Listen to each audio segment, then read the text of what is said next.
மக்களே, ஒரு 9 மாச குழந்தைய, ஒரு 14 வயசு இருக்கக்கூடிய சிறுவன் பாலியல் வன்கொடுமை செஞ்சு தூக்கி போட்டுருக்கான்.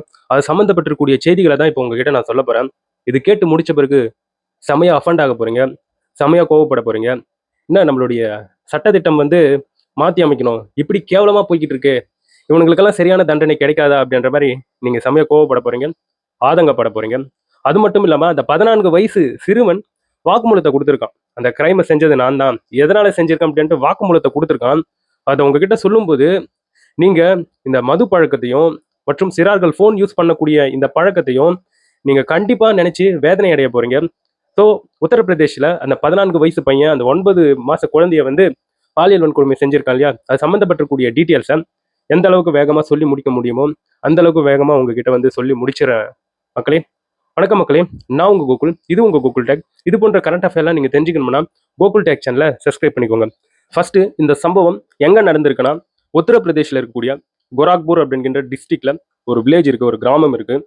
அந்த கிராமத்துல தான் இந்த சம்பவம் என்பது நடந்திருக்கு. அந்த சம்பவம் என்னன்னு பார்த்தோம்னா, போன ஃப்ரைடே அன்னைக்கு ஒரு 9 மாச குழந்தை அவங்க அம்மா பக்கத்துல படுத்து தூங்கிட்டு இருக்கு. ஸோ அவங்க அம்மா கூட இருக்காங்க. அம்மா எந்த லட்சணத்துல இருக்காங்க பாருங்க. எவ்வளவு அலட்சியமா இருக்காங்க பாருங்க. ஸோ ஃப்ரைடே நைட்டு படுத்து தூங்கிய குழந்தை சாட்டர்டே, அதாவது சனிக்கிழமை காலையில எழுந்து பார்க்குறாங்க. குழந்தை காணுங்க. பக்கத்துல படுத்து தூங்கி இருக்கக்கூடிய குழந்தை என்பது காணோம். அம்மா பதறி அடிச்சு தேடுறாங்க.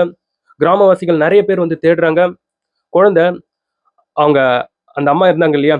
குழந்தையுடைய வீட்டிலிருந்து கிட்டத்தட்ட ஒரு 500 மீட்டர்ஸ் தொலைவுல குழந்தை என்பது கிடைக்குதுங்க.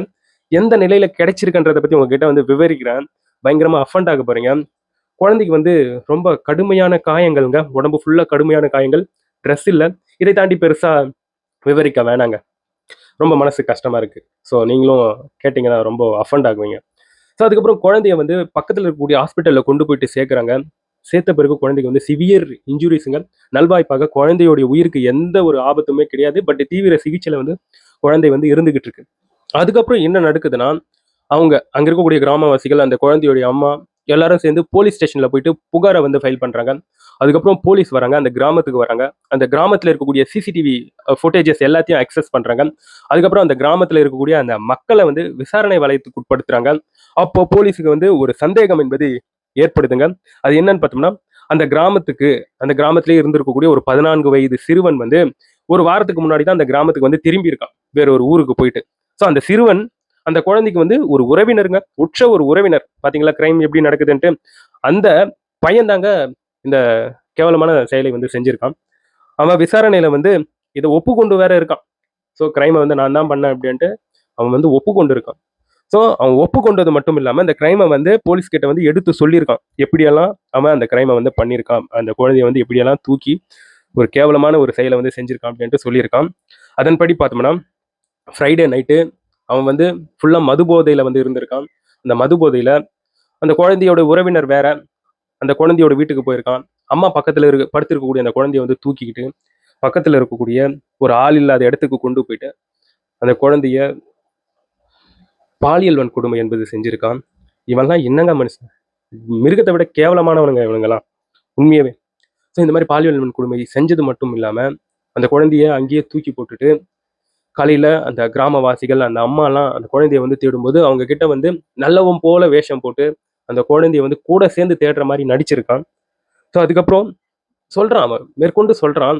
இந்த தப்ப வந்து நான் மது போதையில இருக்கும்போது செஞ்சுட்டேன்.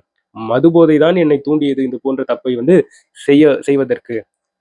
மது போதையில இருந்துட்டேன். அப்படின்ற மாரி ஜஸ்டிஃபிகேஷன் வேற இந்த இடத்துல வந்து அந்த பையன் வந்து குடுத்துக்கிட்டு இருக்கான். ஸோ இதன்படி அங்க கோரக்பூர் டிஸ்ட்ரிக்ட்ல இருக்கக்கூடிய கூடுதல் காவல் கண்காணிப்பாளர் எஸ்பி இருக்காரு பாத்தீங்களா? அவர் வந்து பட்டேல் நிமிஷ் தசரத் அப்படிங்கிற ஒரு எஸ்பி சம்பவம் குறித்து கூறியிருக்கிறாருங்க. நான் சொன்னேன் பாத்தீங்களா மேற்கொண்டு அந்த விசாரணை தகவல்கள் எல்லாமே. ஸோ அந்த எஸ்பி வந்து சொல்லியிருக்காரு. அது மட்டும் இல்லாம இந்த பையனை வந்து சிறார் நீதி வாரியத்தின் முன் ஆஜர்படுத்தணும் அப்படின்ற ஒரு நகர்வு தான் அடுத்த கட்ட நகர்வுகள். அது மட்டும் இல்லாம அந்த பையனுடைய போன்ல ஆய்வு செய்த போது அவனுடைய போன்ல வந்து ஆட்சேபனைக்குரிய நிறைய வீடியோக்கள் என்பது இருந்திருக்கு. இது வந்து இன்வெஸ்டிகேஷனுக்கு ஒரு துப்பு கொடுக்கக்கூடிய ஒரு விஷயமாக இருக்கும். அதாவது ஒரு விட்னஸ் மாதிரி இது வந்து.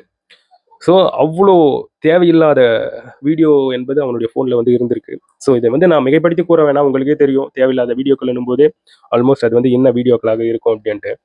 ஸோ ஒரு 14 வயசு பையன் வந்து செஞ்சிருக்கான்.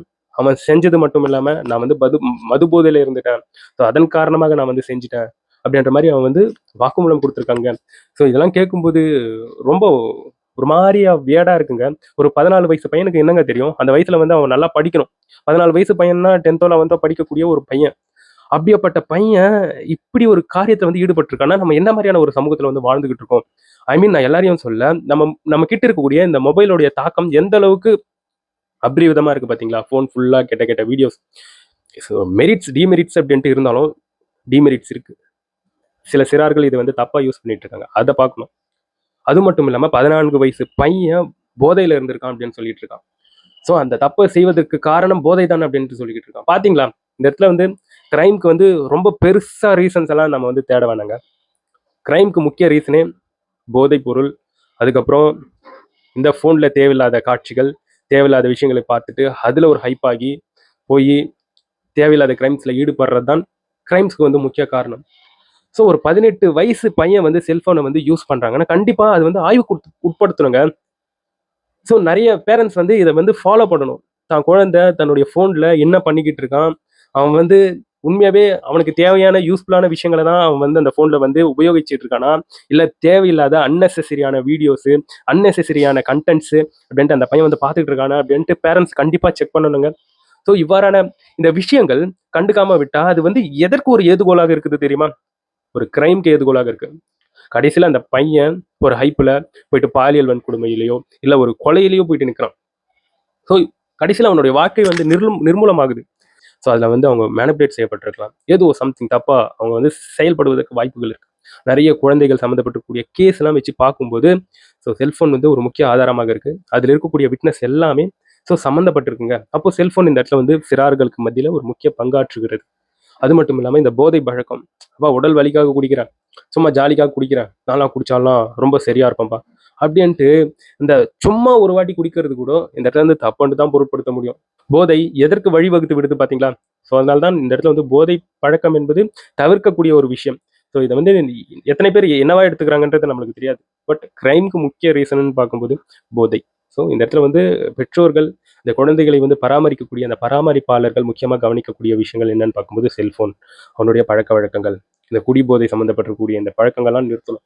அப்பதான் அந்த குழந்தையுடைய வாழ்க்கை என்பது சீராக செல்லும். இல்லைன்னா அந்த குழந்தை இப்ப பாருங்க அந்த பையன தூக்கிட்டு போயிட்டு சிறார் நீதிமன்றத்துல வந்து நிக்க வைக்க போறாங்க. அதுக்கப்புறம் அவன தூக்கி ஒரு காப்பகத்திலயோ, ஒரு சீர்திருத்த பள்ளியிலயோ போட போறாங்க. வாழ்க்கை எந்த அளவுக்கு மோசமா மாறுது பாருங்க.